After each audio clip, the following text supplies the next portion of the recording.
మన ప్రభు అయిన యేసుక్రీస్తు యొక్క పరిశుద్ధమైనటువంటి నామములో లూథరన్ ప్రార్థనా సమయం పక్షంగా ప్రార్థనా టీవీ ప్రేక్షకులకు హృదయపూర్వకమైనటువంటి వందనాలు తెలియపరచుకుంటున్నాం. ప్రార్థనతో నేటి ప్రార్థనా సహవాసాన్ని ప్రారంభించుకుందాం. తండ్రి, కుమార, పరిశుద్ధాత్మైన త్రియేక దేవుని నామమున ఈ ప్రార్థనా సహవాసాన్ని ప్రారంభించుకుందాము గాక. ఆమెన్. దేవునికి మహిమ కలుగునట్లుగా లూథరన్ కీర్తన పుస్తకముల నుంచి 405వ కీర్తన మొదటి చరణం చివరి చరణాన్ని పాడుకుందాం. ఈ క్రోత దినమందు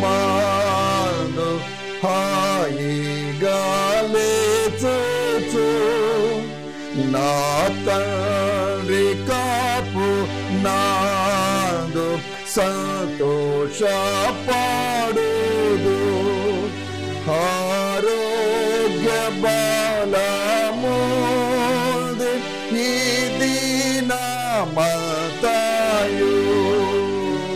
నా కాపరికి లొంగి నే ధైర్యముందుదు. ఓ ద్రాక్షవల్లి యాగు మా ప్రియ ప్రభువా, తీగేల మాగు మాకు ఫలము నిమాయా, నీ ఆత్మచే వారంబు మాకిచ్చి దయగా మా స్తుతి అర్పణము అంగీకరించుమా.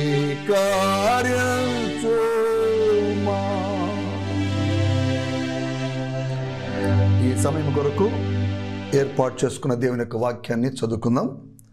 అది యోహాను రాసినటువంటి సువార్త 15వ అధ్యాయము మొదటి వచనాన్ని చదువుకుందాం. నేను నిజమైన ద్రాక్షవల్లిని, నేను నిజమైన ద్రాక్షవల్లిని. ప్రార్థన చేసుకుందాం. పరిశుద్ధుడైన మా దేవ, ప్రేమ కలిగిన మా తండ్రి, నీ ఘనమైన నామానికి వందనాలు నాయన. ఈ శ్రేష్టమైనటువంటి సమయాన్ని తండ్రి మీరు మాకు ఇచ్చారు. యేసయ్య, మాతో మాట్లాడండి. నీ వాక్యమున సత్యాలు మాకు బయలుపరచండి.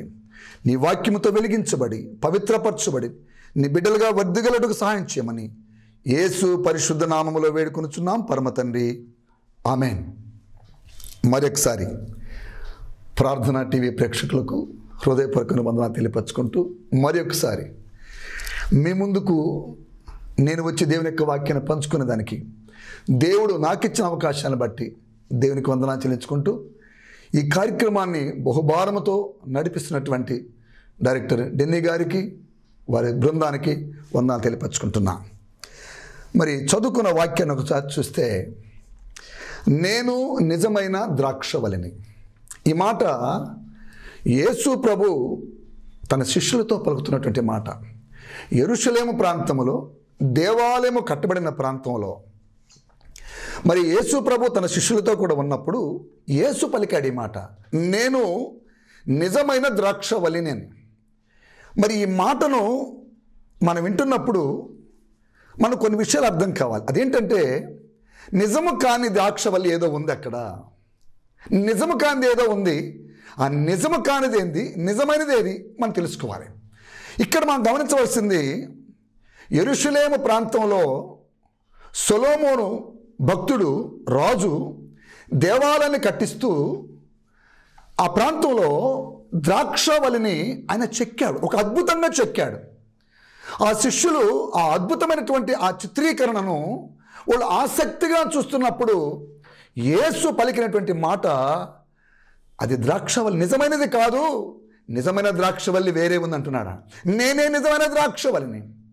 మరి యేసు ప్రభు నిజమైన ద్రాక్షవల్లిగా, పోయినసారి మనం మాట్లాడుకున్నప్పుడు యేసు ఎవరో ఎందుకు వచ్చాడో తెలుసుకున్నాం.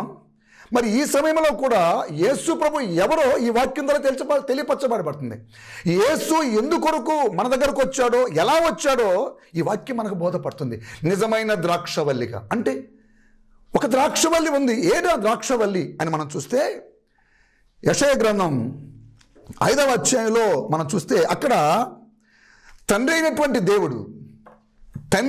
దేవుడు ఒక శ్రేష్టమైన స్థలాన్ని ఎన్నుకొని దాన్ని సక్రమంగా దున్ని దానికి ఎరువులేసి తనకు ఒక చక్కని తోటగా ఉండాలని అందులో ద్రాక్షవల్లిని నాటాడు.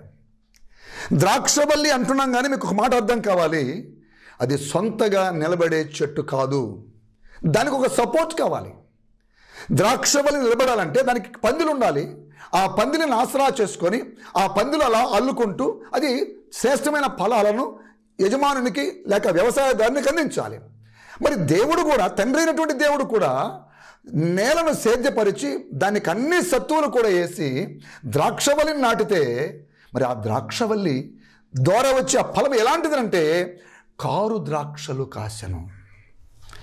ఎప్పుడైతే ఈ కారు ద్రాక్షాలు కాసిందో దేవుడు తట్టుకోలేక, తండ్రి అయినటువంటి దేవుడు తట్టుకోలేక అవన్నీ కూడా పెరికివేసి దాన్ని దున్నివేసి అదంతా కూడా ఏమైపోయిందంటే గచ్చ పొదలు, చెట్లు, పిచ్చి చెట్లు మొలిచిపోయి అవన్నీ కూడా పాడైపోయినట్టుగా దేవుని యొక్క పరిశుద్ధ గ్రంథం మనం చూస్తున్నాం. ప్రభువునందు ప్రేమించబడుతున్న ప్రియ దేవుని బిడ్డలారా, ఆ ద్రాక్షవల్లి ఎవరో తెలుసా? నీవు నేనే, మనమే. దేవుడు తన స్వరూపంలో మానవుని చేసుకున్నాడు. ఆ మానవుడు ఎలా ఉండాలని దేవుడు కోరుకున్నాడంటే ఒక ద్రాక్షవల్లిలాగా ఉండి ఆ ద్రాక్షవల్లిలో నుంచి శ్రేష్టమైన ఫలాలు పొందుకుంటూ వాటిని ఆస్వాదిస్తూ సంతోషపడాలని దేవాతి దేవుడు ద్రాక్షవల్లిలాగా మానవులను ఏర్పాటు చేశాడు. ప్రియ దేవుని బిడ్డలారా, చూడండి, దేవుడు ఏర్పాటు చేసుకున్న ద్రాక్షవల్లి ఆదాము హవ్వలు ఏం చేశారనంటే దేవుడిచ్చినటువంటి మాటకు లోబడక దేవుని మాటని వ్యతిరేకించాడు. దేవుని యొక్క వాక్యం చూస్తే ఆ నేలను ఏ రకంగా ఆయన మరి సేద్యపరిచాడో, చదును చేశాడో, సత్తువలేసాడో ఒకసారి ఆ సృష్టి క్రమాన్ని మనం చూస్తే దేవుడు వెలిగిచ్చాడు కదా, ఎవరి కొరకు? మానవుడి కొరకే కదా. దేవుడు ఆకాశ జలాలను, భూజలాలను దేవుడు ఏర్పరిచాడు కదా, అది మన కొరకే కదా. 3వ రోజు చెట్లను ఫలాలను ఏర్పాటు చేశాడు, అది మన కొరకే కదా. 4వ రోజు సూర్య చంద్ర నక్షత్రాలను ఏర్పాటు చేశాడు, అది మన కొరకే కదా. మరి జంతువులు ఏర్పాటు చేశాడు, పక్షులు ఏర్పాటు చేశాడు. మరి మానవుని తన స్వరూపంలో చేసుకొని ఆ మానవుడు ఒంటరిగా ఉండకూడదని సాటిన సహాయం ఇచ్చి ఒక చక్కని కుటుంబంగా వర్ధిల్లమని దేవుడు ఆశీర్వదిస్తే భర్త మాటకు లోబడక, శిరస్సు అయినటువంటి కిరీటమైనటువంటి భర్త మాటకు లోబడక భర్తను హవ్వ అవమానించింది కదా. భర్త మాటానుసారంగా కాకుండా, వాక్యానుసారంగా కాకుండా సాతాను ఒక చెడిపోయిన వ్యక్తి చెప్పిన మాటలు నమ్మి తాను చెడిపోయేదే కాకుండా తన భర్తను కూడా చెడిపిన వ్యక్తి ఆమె కదా. పర్యవసానంగా దేవుడు ఏర్పాటు చేసుకున్నటువంటి ఆ ద్రాక్షవల్లికి వనము చెడిపోయింది, కారు ద్రాక్షాలకు అది నిలయమైపోయింది. ఎలాంటి కారు ద్రాక్షాలు అవి కాసాయనంటే ఆదాము హవ్వల గర్భంలో కయీను హేబేలు పుడితే ఒకడు హంతకుడైపోయాడు. ఇంతకంటే కారు ద్రాక్షాలు ఏం కావాలి? ఈరోజు మన కుటుంబాల్లో శాంతి సమాధానం లేదు అంటే నిజంగా మనం దేవునిలో ఉన్నామా? దేవుని బిడ్డలుగా మనం ఉంటున్నామా? దేవుని వాక్యం వల్ల ఉందా? దేవునిలో ఫలించే బిడ్డలుగా మనం ఉన్నామా లేదో ఒక్కసారి మనం ప్రశ్న వేసుకోవాలి. దేవుని యొక్క వాక్యంలో ఉంది, 1 పేతురు పత్రిక 4వ అధ్యాయం చివరి వచనంలో, దేవుని ఇంటి యొద్దుండే తీర్పు బయలుదేరితే, ఎప్పుడు కూడా దేవుని ఇంటికంటే తీర్పు బయలుదేరుతారు. మరి ఆ దుర్మార్గులు, దుష్టులు, పాపములో ఉన్నటువంటి వారు, రక్షణ ఎరిగినటువంటి వాళ్ళ పరిస్థితి ఏందని దేవుని యొక్క వాక్యంలో ఉంది. అంటే దేవుని బిడ్డలుగా చేపట్ట మనమే, దేవుని చూచిన మనమే, దేవుని అనుభవించినటువంటి మనమే దేవుని వాక్యానుసారంగా లేకపోతే అసలు దేవుడంటే ఎరుగని జనులకు ఎలాగ మనం తెలియపరచగలం? దేవుని ఎరిగాం మనం. హల్లెలూయా. దేవుని ఎరిగాం. దేవుడు మనకి ఇచ్చిన భాగ్యం. దేవుడు మన చేతిలో జీవగ్రంథాన్ని పెట్టాడు. మనం ఎలా బ్రతకాలో, ఎలా ఉండాలో జీవగ్రంథాన్ని మన చేతిలో పెట్టాడు. మరి వాక్యానుసారమైన జీవితంగా కాకుండా చెడిపోయిన వారి మాటలు వింటే మన బ్రతుకులు కూడా చెడిపోతాయి. అలాగే ఆదాము హవ్వల కుటుంబం చెడిపోయి కారు ద్రాక్షాలు కాసినప్పుడు దేవుడు వాళ్ళని బయట కెంటేశాడు. ఆ భూమి అంతా కూడా దున్నిచ్చేసి పాడు చేసి వదిలేశాడు దేవుడు. అయితే దావీదు భక్తుని యొక్క కోరికను దేవుడు నెరవేర్చే నిమిత్తమై తన గర్భములో పుట్టినటువంటి కుమారుని ద్వారా ఒక శ్రేష్టమైన మందిరాన్ని యెరూషలేము దేవాలయంలో కట్టినప్పుడు ఆ కట్టిన స్థలంలో ఈ సొలొమోను భక్తుడు ఒక చక్కటి ద్రాక్షవల్లిని నిర్మించాడు. ఎందుకనంటే ద్రాక్షవల్లి మానవుడు, ఈ అందమైన ద్రాక్షవల్లి మానవుడని ఆనాడు ఒక బ్రహ్మలాగా ఆయన చెక్కిపెట్టాడు. దాన్ని వీళ్ళు ఆసక్తిగా చూస్తున్నారు, శిష్యులు ఆసక్తిగా అలాగే చూస్తున్నారు. అప్పుడు యేసు ప్రభు అన్నాడు, దాన్ని ఏం చూస్తారయ్యా శిష్యులారా మీరు, నేను నిజమైన ద్రాక్షవల్లిని. హల్లెలూయా. దేవుని ప్రేమ ఎంత గొప్పదో కదా. నువ్వు వివరించగలవా దేవుని ప్రేమని? దేవుని ప్రేమను మనం కొలవగలమా? దేవుడు లోకమును ఎంతో ఎంత ప్రేమించాడంటే, తండ్రి అయినటువంటి దేవుడు నీ కొరకు నా కొరకు తన స్వరూపాన్ని మార్చుకొని కుమారుడై నిజమైనటువంటి ద్రాక్షవల్లిగా ఈ భూలోకానికి వచ్చాడు. నిజమైన ద్రాక్షవల్లిగా ఈ భూలోకానికి వచ్చాడు. మరి దేవుని యొక్క వాక్యం చూస్తే, నేను నిజమైన ద్రాక్షవల్లిని, నా తండ్రి వ్యవసాయకుడు, నాలో ఫలింపని ప్రతి తీగను ఆయన తీసి పారవేయను, ఫలించు ప్రతి తీగె మరి ఎక్కువగా ఫలింపవలని దానిలోని పనికిమాలిన తీగలను ఆయన తీసి పారవేయను. ప్రభునందు ప్రేమించబడుతున్న ప్రియ దేవుని బిడ్డలారా, యేసు ప్రభు ఈ లోకానికి వచ్చిన కారణం ఏంటంటే, నిజమైన ద్రాక్షవల్లి వలె ఉండి ఆయనలో మనము అంటుకట్టబడి కాదు, ఆయనలో మనము రావాలి, ఆయనలో నుంచి ఒక తీగలుగా రావాలి. ఆ తీగల నుంచి మనం ఫలించాలని దేవుడు కోరుకుంటున్నాడు. ఎలాగ ఫలించగలం? ఎలాగ ఆయనలో మనం ఫలించగలం? బాప్తిసం ద్వారానే కదా. ఎప్పుడైతే మన యొక్క జీవితాలను మనం మార్చుకుంటామో, ఎప్పుడైతే మారు మనసు పొంది మన జీవితాన్ని మార్చుకుని ఆశపడతామో, దేవుని యొక్క గద్దింపులకు మనం లోబడతామో, ఆనాడు బాప్తిసం ఇచ్చి యోహాను అన్నాడు పరిసయ్యులతో శాస్త్రులతో, సర్ప సంతానమా రాబో ఉగ్రతను తప్పించుకున్నట్టుకు మీకు బుద్ధి చెప్పిన వాడెవడు అన్నప్పుడు వాళ్ళు లోబడ్డారు. నువ్వు లోబడుతున్నావా దేవుని వాక్యానికి? దేవుని మాటకు నువ్వు లోబడుతున్నావా? ఒక్కసారి నిన్ను నీవే పరిశీలన చేసుకో. దురద చెవులు కలిగి మనకు అనుకూలమైన బోధన మనం స్వీకరిస్తూ మనం వెళితే మన జీవితాలు అంధకారమైపోతే జాగ్రత్త. యేసు ప్రభు నా కొరకు సిలువ మాన మీద రక్తాన్ని ధారపోశాడు. నా పాపాన్ని శాపాన్ని ఆయన భరించాడు సిలువ మాన మీద. ఒక్కసారి ఆయన చూచి మారు మనసు పొందాలి. ఆనాడు పాపాత్ములు అనేటువంటి స్త్రీ యేసు ప్రభు యొక్క కాళ్ళ మీద పడి ఎంతగా ఏడ్చిందామే. అదే పరిసయ్యుడైతే యేసు ప్రభుకి సాటి బోధకుడు అనుకున్నాడు, భోజనం పెడుతున్నాడు, కానీ నేను పాపిని అని ఆ పరిసయ్యుడు గమనించలేకపోయాడు. అయితే పాపాత్మురాలు గ్రహించింది, నేను పాపిని, నేను పాపిష్టిదాన్ని అని యేసు ప్రభు కాళ్ళ మీద పడి కన్నీరు పెట్టి ఏడ్చి యేసు ప్రభు యొక్క పాదాలను తన కన్నీటితో తడిపింది కదా. ఎప్పుడైనా నీ పాపాన్ని గురించి నువ్వు కన్నీరు పెట్టి ప్రార్థన చేసావా? దావీదు భక్తుడు పాపం చేశాడు, దావీదు భక్తుడు తప్పు చేశాడు, పరాయి స్త్రీని చేపట్టాడు. అది తప్పును తెలుసుకున్న తర్వాత ఆయన ఎంతగా ఏడ్చి ప్రార్థన చేశాడు. ఆ పరుపు కొట్టుకుపోయేంతగా, తన పరుపు తెరజేసేంతగా కన్నీరు పెట్టి ఆయన ప్రార్థన చేశాడంటే దావీదు భక్తుడు ఎంతగా పశ్చాత్తాపడ్డాడు, ఎంతగా ఆయన మారు మనసు పొందాడో. అందుకే దేవుడు అంటాడు, దావీదు నా హృదయానుసారుడు. హల్లెలూయా. దావీదు నా హృదయానుసారుడు. ఆ విధంగా దావీదు భక్తుడు దేవునికి హృదయానుసారుడయ్యాడు. అయితే నేటికి 2000 సంవత్సరాల క్రితం యేసు ప్రభు మన కొరకు సిలువపై తన ప్రాణాన్ని పణంగా పెట్టాడు కాబట్టి, మన హృదయమని నేలను మన కొరకు ప్రాణాలు అర్పించినటువంటి దేవుని యొక్క త్యాగాన్ని బట్టి చక్కగా దున్నుకోవాలని తండ్రి అయినటువంటి దేవుడు కోరుకుంటున్నాడు. మన హృదయమని ఈ నేలను, బండబారినటువంటి నేలను ఒక మంచి నేలగా, మాంసపు ముద్దగా మార్చుకునే నిమిత్తమై శిలువపై వేలాడుతున్నటువంటి యేసు ప్రభువుని అరికాలు నుంచి నడినెత్తి వరకు ఒక్కసారి నిదానించి చూడమని దేవుడు కోరుకుంటున్నాడు. ఎప్పుడైతే నిదానం చూస్తావో ప్రియ దేవుని బిడ్డలారా, యేసు వైపు మనం చూడలేం. రక్తపు ముద్దలాగా మార్చబడినటువంటి యేసు ప్రభు యొక్క ముఖాన్ని మనం ఎప్పుడైతే చూడలేమో, మన కన్నీరు అలాగా కారిపోయి మన తప్పిదాలన్నీ కూడా ఎప్పుడైతే ఒప్పుకుంటామో, మన హృదయమైనటువంటి నేల చక్కగా తున్నబడి దేవునికి అనుకూలమైన నేలగా మార్చబడబడుతుంది. ఈ నేలలో ద్రాక్షవల్లి నుండి యేసు ప్రభు మొలవాలి. ద్రాక్షవల్లిని యేసు ప్రభు ఎలాగనంటే, నా కొరకు ప్రాణాలు అర్పించి చనిపోయి సమాధి చేయబడి 3వ దినమందు జయశాలిగా తిరిగి లేచిన యేసు ప్రభు మనలో మొలవాలి. హల్లెలూయా. యేసు ప్రభు పునరుద్ధాన శక్తి మనలో రావాలి. ఆయన శక్తి కాదు, దేవుని శక్తి కాదు, యేసు ప్రభుల వారి యొక్క పునరుద్ధానపు శక్తి మనలో ఎప్పుడైతే వస్తుందో, ఆ పునరుద్ధానాన్ని యేసు ప్రభు మన హృదయాలు ఎప్పుడైతే మొలుస్తాడో, ఆయనలో నుంచి మనం మరి తీగలుగా మనం రావాలి. ఆ యొక్క చెట్టులో నుంచి లేక ఆ యొక్క ద్రాక్ష వల్లిలో నుంచి నీవు నేను తీగలుగా రావాలంటే ఏం చేయాలో తెలుసా?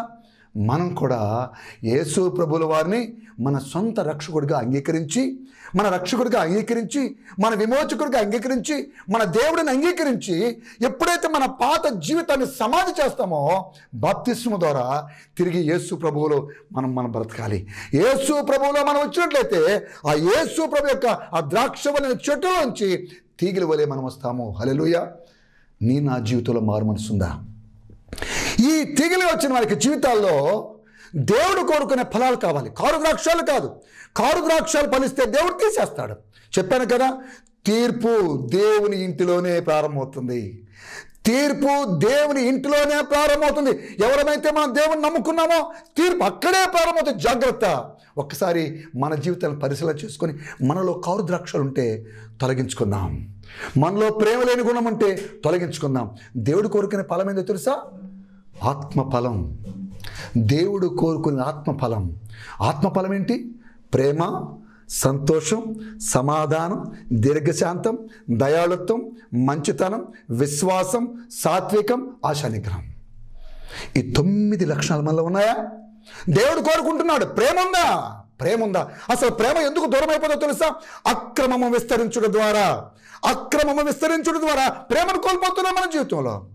కాబట్టి మన జీవితాల్లో అక్రమాన్ని వదిలిపెట్టి మరి ద్రాక్ష వలన యేసు ప్రభువులు మనం ఫలించాలంటే ఆత్మఫలం కావాలి. అందుకే దేవుడు అంటాడు, ప్రార్థన చేయండి.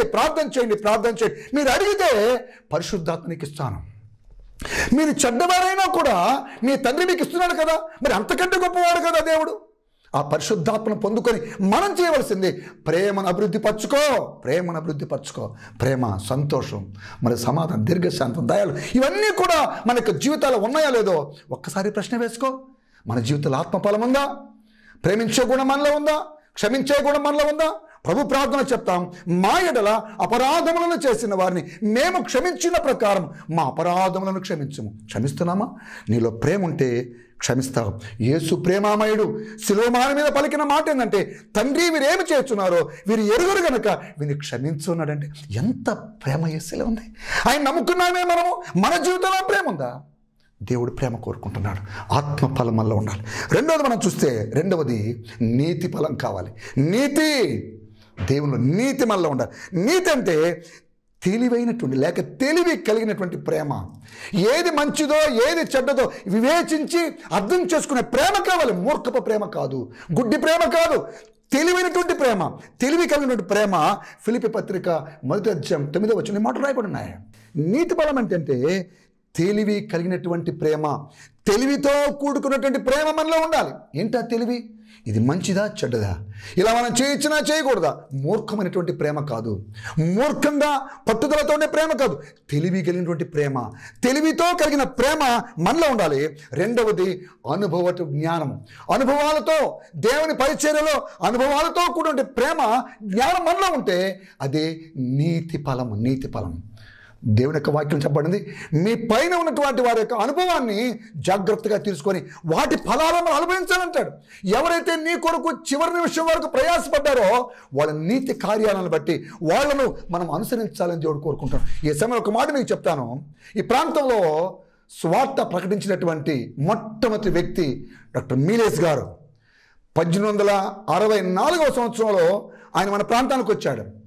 ఆయన ఈ సువార్తను అందించేదాని కొరగా ఒక తప్పు లేని వ్యక్తిగా, పెళ్లి కూడా చేసుకోలేదు ఆయన, తన జీవితాన్ని సువార్త సేవ కొరకు త్యాగం చేశాడు. ఆయన అనేకులకు సువార్త ప్రకటించి ఈరోజు మన ప్రాంతం అంతా కూడా మరి దేవుని నమ్ముకొని ఉన్నారంటే దానికి బీజం వేసినటువంటి వాడు డాక్టర్ మీలేస్ గారు.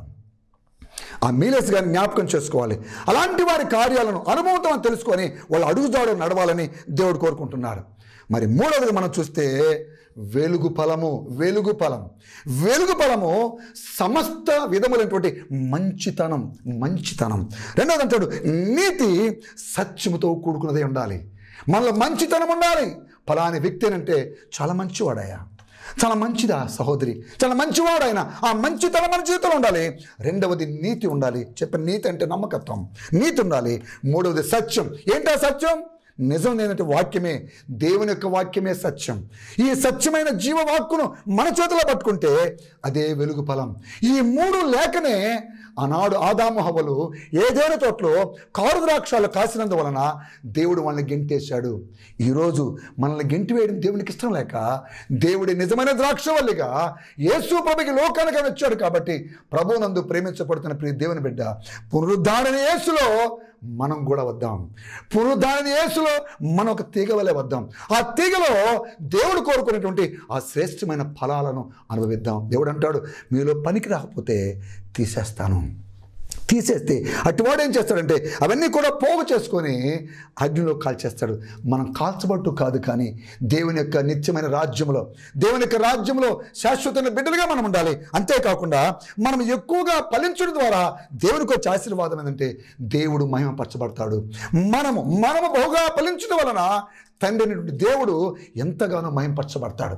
మన ఫలితాలను బట్టి మనమే కష్టాల్లో ఉంటే, మనలోనే ఫలాలు లేకపోతే మనం నమ్ముకున్న దేవుని కూడా అవమానమే కదా.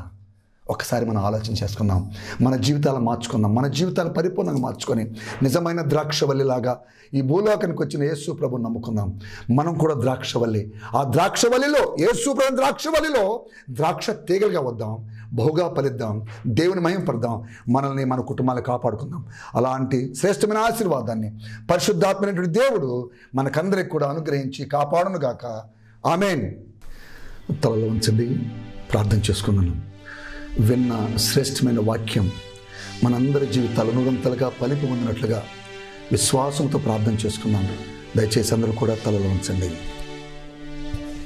నిజమైన ద్రాక్షవల్లి యేసు ప్రభు కదా. ఆనాడు దేవుడు ద్రాక్షవల్లిగా ఆదామును నాటితే కారు ద్రాక్షాలు కాశాడు. తన కుటుంబంలో నెమ్మది లేదు, ప్రేమ లేదు, క్షమాపణ లేదు, సమాధానం లేదు. అందుకే దేవుడు ఏదైనా తోటలో నుంచి నెట్టివేశాడు. అయితే నెట్టివేయబడిన మనలను తిరిగి తన ఇంటిలోకి చేర్చుకునే నిమిత్తమై దేవుని ప్రేమ ఎంతో గొప్పది కదా. యేసు ప్రభు ద్రాక్షవల్లిలాగా వచ్చాడు. మన పాప భారాన్ని మోసుకొని, మన హృదయం నేలను దున్ని, మన కొరకు మరణించి ఆయన పునరుద్ధానుడయ్యాడు. ఆ పునరుద్ధాని యేసులో తీగల వలె వచ్చే నిమిత్తమై మారు మనసుతో బాప్తిసం ద్వారా మన పాత జీవితాన్ని సమాధి చేసేద్దాం. సమాధి చేసి యేసులో ఫలిద్దాం.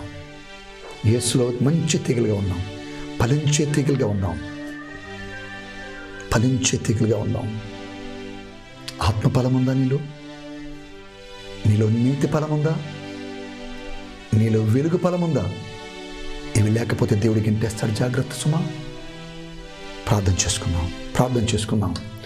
మహాపరిశుద్ధుడైన మా దేవ, ప్రేమ కలిగిన మా తండ్రి, నీ ఘనమైన నామాన్ని కొందనామాయన. ఈ శ్రేష్టమైన సమయాన్ని మాకు ఇచ్చావు.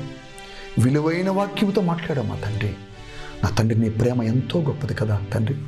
నాయన ద్రాక్షవల్లిలాగా వచ్చావు నాయన, మమ్మలను నీలో ఫలింపచేసి నా తండ్రి, తండ్రితో మమ్మల్ని కలిపే నిమిత్తమై నిజమైన ద్రాక్షవల్లిగా వచ్చావు యేసు ప్రభువా. నాయన, మేము మారు మనసు పొంది పునరుద్ధానుడా నీలో మేము నా తండ్రి మొలుస్తూ తీగల వలె ఉంటూ ఆత్మ ఫలాలను, నీతి ఫలాన్ని, వెలుగు ఫలాన్ని కలిగి నాయన నీకు సాక్షికరంగా, నీకు మహిమకరంగా జీవించే భాగ్యం దయచేయమని అయినా మా కుటుంబాలను దీవించమని, మా సంఘాలను బలపరచమని, మా సేవకు నిలబెట్టమని, మా ప్రాంతమంతా కూడా అయినా నిజమైన ద్రాక్షవల్లిలో ప్రతి వ్యక్తి కూడా తీగ వెళ్ళేనా తండ్రి ఉండి బహుగా ఫలించే భాగ్యం దయచేయమని, యేసయ్య ఈ కార్యక్రమాన్ని ఎవరైతే స్పాన్సర్ చేశారో వారిని, వారి కుటుంబాలను దీవించి బలపరచమని యేసు పరిశుద్ధ నామములో వేడుకొనుచున్నాం పరమ తండ్రి. ఆమేన్. ప్రభువైన యేసుక్రీస్తు నామములో మరి ఒకసారి మీకు అందరూ కూడా మరి శుభములు, వందనాలు తెలియపరచుకుంటున్నాను. Thank you.